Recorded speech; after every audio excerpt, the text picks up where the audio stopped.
about the top of his feet are about maybe 1.5 to 2 feet below my feet right now. In November of 2009, a group of explorers entered one of Utah's most popular underground cave systems for what was meant to be a bonding experience. But deep inside the cave's narrow, twisting passages, one tragic mistake triggered a desperate fight for survival, leading to one of the most extensive rescue operations ever attempted. Remember, just be safe. The following is based on official police records, as well as public statements and interviews from family members and individuals involved in the rescue effort. In the video, but the footage has never been seen before until now. In 2009, 26-year-old medical student John Edward Jones traveled from Virginia to his home state of Utah for the Thanksgiving holiday, accompanied by his wife Emily and their 1-year-old daughter. On November 24th, John, his brother Josh, and 9 other friends and family members set out to explore a popular cave system, never imagining that one of them would never make it out. In 1960, an explorer named Dale Green discovered the hydrothermal cave located west of Utah Lake. Due to the soft, putty-like texture of the clay lining its narrow passages, he named it the Nutty Putty Cave, a nod to the children's toy Silly Putty. Afterward, it became one of Utah's most popular underground systems, seeing as many as 6,000 groups of explorers each year, including young Boy Scouts. But as time passed, the cave's dangers became impossible to ignore, and rescue calls grew more frequent. In 2004, 16-year-old Brock Clark was trapped upside down for nearly 14 hours, but ultimately survived the harrowing ordeal. 2 years later, the cave entrance was gated off, and new restrictions required permits for entry. To obtain a permit, at least one person in each group was required to have prior caving experience, a measure intended to prevent tragedy. But on November 24, 2009, as 26-year-old John Jones, his brother, and their friends made their way into the cave system, tragedy was about to unfold. According to police records, it was around 9:30 p.m. when Josh Jones contacted local authorities for help, telling them his brother John had gotten stuck inside the cave. Though Josh and John were both experienced cavers and had been inside Nutty Putty Cave before, a critical mistake had left John trapped in one of the most horrifying situations imaginable. While attempting to navigate a well-mapped section of the cave known as the Birth Canal, named for its extremely narrow passageway, John took a wrong turn and entered an unmapped section of tunnel near an area called Ed's Push.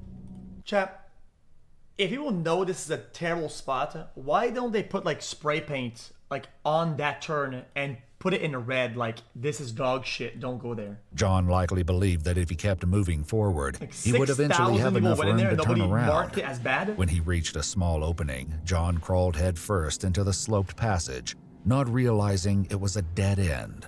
Horrifically, John slipped into the tunnel and became trapped. According to police records, the constriction point John passed through was estimated to measure just 10 by 18 inches. John was pinned headfirst in an angle of more than 70 degrees, tilted onto his left side with his left arm trapped beneath him. It was the same area where a teenage boy had been rescued years earlier, but at roughly 6 feet tall and over 200 pounds, John would be far more difficult to free. By the time emergency crews arrived, he'd already been trapped for nearly an hour, and time was not on their side. The first rescue team to descend into the cave reached John at 12:38 a.m. on November 25th, nearly 4 hours after he first became stuck. John appeared to be in good condition, and to their knowledge had sustained no physical trauma. However, the only part of John that rescuers could see or access were his feet and part of his calves. The ceiling was so low that any attempt to raise John meant his feet would hit the ceiling after lifting him only a few inches. Rescue teams worked tirelessly through the night, staying by John's side and talking to him to keep him calm. But as the hours dragged on, little progress was made in freeing him, and time was quickly running out. The prolonged inverted position John was trapped in was placing extreme strain on his body. As confidence in his rescue began to wane, exhausted search and rescue teams requested more personnel and resources. People say Brick is like the problem that you're not really facing here is that 1, swelling would be bad. 2, it's not guaranteed, and 3, you would explore earlier, better rescue operations and ideas before bringing somebody's fucking legs off the rip when you don't even assess the situation yet. Like, come on, bro. I mean, After nearly 12 to 13 hours of failed rescue attempts, cave explorer Brandon Kowalis received a call alerting him that a rescue operation was underway. Brandon, a cartographer who mapped much of the Nutty Putty Cave system, was part of a volunteer group called Utah Cave Rescue. By the time Brandon and the rest of the volunteer team arrived, rescuers were attempting to pull John free using a 4-to-1 pulley system. These efforts were captured in a series of videos recorded by the rescue team. Okay, one of these. There's this slot here. Okay, pretty much as wide as I am, double tall. So Rob come around the corner there, has to go feet first because you have to go down this head first. This comes around a corner to your right and down. And then after that it slopes off and to the left, which is where John is. So we've got one line going to Rob, another line to John. This comes up this way, up to a cam. Up there. But the cave's layout created a major problem. Several twists and turns separated John from the nearest chamber that was large enough for rescuers to stand, and every bend created a friction point. Even with pulleys in place, the rope tightened against rocks and corners so severely that the whole system became ineffective. But the worst setback was still to come. Tension on who? Tell me how much. Tension on who? I think I'll probably go with this one now.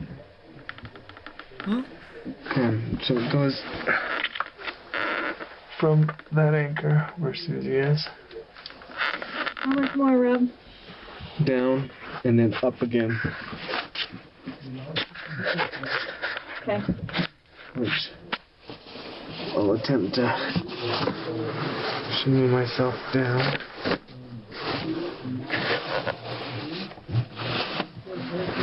dude, this is awful. Like,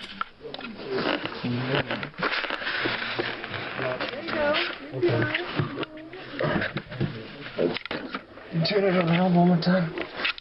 Looking up. Yeah. Hold on a sec. well, it's impressive that many people try to rescue him, like, going that far in. Like, Out of that. well, most people would fucking know about it this much. Like, The rope continues up that way. Oh, then turn around. So, hold on, take a video. So, to a redirect there. There's a redirect right none there. of the math part is this part right here. Up there. Yeah. Goes up to Russell. Okay. Hold tension. Hold tension. Brandon's colleague, Ryan Schertz, managed to reach John and brought him a pouch filled with Gatorade, lowering a tube down so he could drink. Ryan would later recall John shifting between calm and coherent conversation to helpless, panicked thrashing. To keep him focused on survival, Ryan asked him about his family. He later remembered John speaking about his wife, Emily, and sharing a secret. She was pregnant with their second child. There's this anchor here that's bolted in. This comes down here. Got one line attaching to Rob there. This is the line to the to John. Goes around the corner and then down to your left. By 3 p.m., John had been trapped for 18 hours, Chad, and the angle was the feet is unforgiving. in, no? Gravity was likely forcing Or something blood else. into his head and placing immense strain on his heart and lungs. Rescuers who were keeping John company described him as Yeah, fading yeah. in and out of consciousness, reporting that he had begun to talk about seeing angels and demons around him. His family described John, a devout member of the Church of Jesus Christ of Latter-day Saints, as a man of unwavering faith. According to police records, the family, including John's wife, remained outside as the rescue efforts went on. Arrangements were made to allow communication between John and his wife Emily, as it seemed that when John heard her voice, he would try to help himself get out of the cave. Efforts to free him depended largely on his ability to help maneuver his own body out of the fissure. If he lost consciousness and could no longer assist, any real hope of getting him out would be lost. Okay. He didn't say anything yet.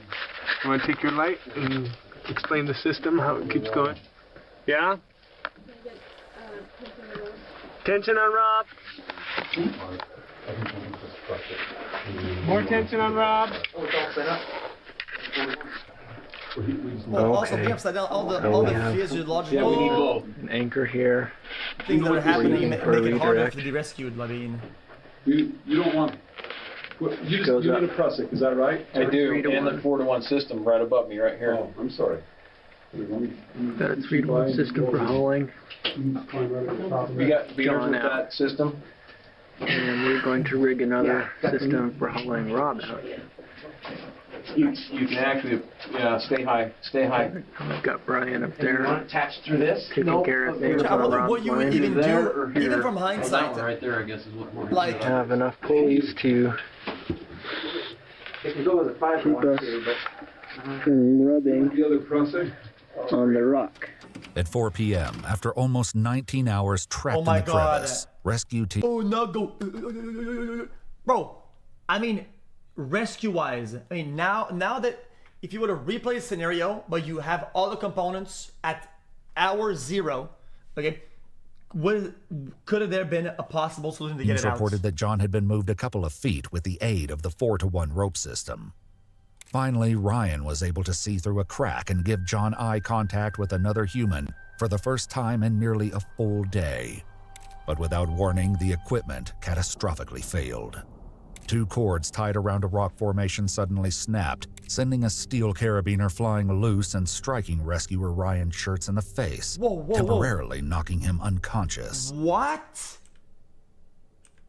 Around a rock formation suddenly snapped, sending a steel carabiner flying loose and striking rescuer Ryan Schertz in the face, temporarily knocking him unconscious. Bro, holy At the shit, same moment, snapback John slipped actually- back into the crevice, undoing hours of effort.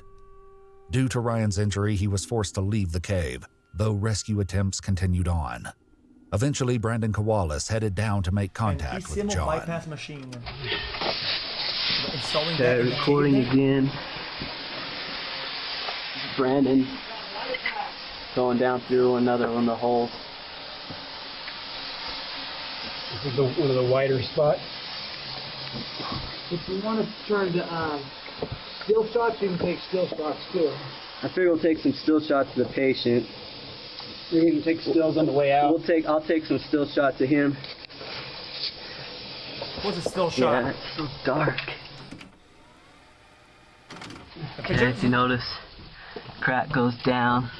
Then he has to make his way up through a narrow. If I can do my light, it helped. Come and shut off. Whoops.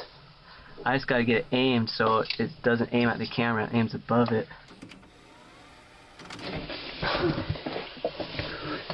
This is going up about 45 degrees. 45 degrees up. We're still quite a ways from the patient. I mean, dude, brother, like, this is so Trying to get the light. You see the air hose is going through. I'm gonna also stop so the camera for a panicky, sec like- so I can get up. Bro, imagine Okay, going to full Brandon panic leading the way, this, going in. in this like sarcophagus, starting like you to can't do anything. Its shoulder. Tighter. We still have about 25, 30 feet to go from here. We already have low battery showing. We got low battery? Yeah, I'm gonna switch it out right now. Yeah, might as well just come up and switch it out. You can have him shut off the air compressor. Alright, Double A's. we got 26 minutes and 40 seconds of film. Though John had entered the crevice head first, leaving his feet and calves exposed. Chat, I'm trying not to be too critical, but I have to be honest with you. So much conversation about like the film and the camera shit or whatever. I'm not. It's fine. I mean, it was probably hopeless already. Brandon went down feet first, his legs eventually I don't like making it. contact with John's. Okay, so the victim is probably about the top of his feet are about maybe 1.5 to 2 feet below my feet right now, and so you're standing straight up right now, right? I'm laying, kind of laying, standing. It's pretty steep here. It's like maybe 60 it helps or with the 70 rescue degrees. science. But yeah, to get through, we would have to probably take this whole chunk off right here, which is... I'll back up and show them where. Which is really thick. See, my legs barely fit through this where he came through, and this is where they've drilled out more. Machine? And the space that you have to drill from my foot right here. is... My foot's bigger than the hole. Yeah. So to hit it at an angle, and you could maybe come down in here and drill, but it's going to wear somebody out pretty quick. And this is just part. You still have all the way about, let's see, I'm about 5'8", so probably about 6 or 7 feet beyond this, where you have to widen it for him to be able to fit through. And it's drilling through the smooth stuff, so to get a good angle on it, and it's very hard rock. Yeah. You've been drilling, right, Brandon? Yeah. So you know how hard it's been because you've actually been on the drill. Yeah. Sometimes it's a piece of cake. They do have a drill. The rock is super hard, and you can't get through it. So it's trying to turn around here so you can see back up. I thought it was clay. You can see where we gotta go back up through that crack. There's Brandon again in the hole. See? Question, chat. What about a big ass pipe? Feet first. And they flood the whole thing with water and they get oxygen or whatever. Not too wide. Here's the. Not too wide, but we're still in a pretty good position. As we go down, it gets narrower and tighter. No? I'll stop until we make progress. Once the drill arrived, Brandon, along with... You give them a pipe to breathe. You put a massive pipe at the top and you just flood the whole fucking thing all the way down because there's not much left down there, right? There's only a little bit, and you use the water to bang. 2 other rescue team members spent about an hour and a half chipping away in an effort to widen the passage. But due to the angle, the effort was slow going. Okay, I am flat on my back, closest wall. It helps I tilt the camera down. You can see. This is where we widened out. We took out from here to right about here, so about. I mean, you only get one shot after that, you'd be swollen maybe 5 inches here, and then a section here, and this was soft, and this was pretty hard to knock off. But this was soft and fairly easy to drill through, and this is the easiest place to drill. From here, it just gets about 10 times harder. So that's the easiest place to drill. They're knocked off quite a bit right there. 5 inches in about an hour and a half. 5 inches in about an hour and a half. Where it's easy to get to. And that's the easiest place to get to. It just gets worse from there. And we're still a little ways from the feet of the patient. Mm-hmm. I'll go. Brandon's going to position himself because you have to go down only one way. From here, I'll pass the camera to him if he wants. He'll be able to use it down there. Mm. It kinks my side. Remember, just to be safe. Brandon was able to stabilize himself by jamming his body into a narrower section of the crack, allowing him to speak with John. But once he introduced himself, he received no response. According to his account of events, Brandon was able to tap John on the leg and could hear him breathing a deep, gurgling breath, as though his lungs were filling with fluid. Then John began making frantic small kicks with his feet, but after a second, he stopped. According to Brandon, this was likely the moment that 26-year-old John Jones passed away. After 27 hours trapped upside down, the strain on his body was simply too much. A paramedic would later crawl through the treacherous tunnels and claustrophobic passageways to confirm his death. Brother, what the fuck 4 is minutes this to midnight insane? at 11:56 p.m. on November 25th, 2009, John was pronounced deceased. Following this tragic confirmation, authorities determined it was best to leave John's body in the cave, rather than risk more lives in an attempt to recover him. While the decision was not well received, John's family ultimately decided they were at peace with leaving John's body inside, as long as the cave would be permanently closed. I mean, what are you gonna do? On December 1st, 2009, explosives were placed in the cave and detonated, causing a collapse of the main passageway leading to the body of John Jones. The following day, the same personnel returned and cemented the opening of Nutty Putty Cave, sealing it from the public. According to his family, John was in his second year of medical school at the University of Virginia in Charlottesville. He planned and was working toward becoming a pediatric cardiologist. Following the cave's closure, the family mounted a memorial plaque which reads, "Our beloved John passed away at this site. He was a loving father, a kind husband, a loyal son, and a true and cherished friend. We miss you and love you always." A second plaque placed by the family thanks and honors the rescuers who worked tirelessly to free John. The final line reads, "We invite all who visit John's final resting place to enjoy and respect this sacred space." Emily later gave birth to a son, who she named John in her husband's memory. Yeah, dude, I don't know why. It's a lot of comments were kind of edgy. Like, dude, nobody deserves any of that. Like, come on, bro. Like, yeah, because somebody can be irresponsible and make bad decisions or whatever. But nobody deserves like that fate. We have new video. Like, I think the word deserving is just weird. And like, you don't have to use such radical words, bro.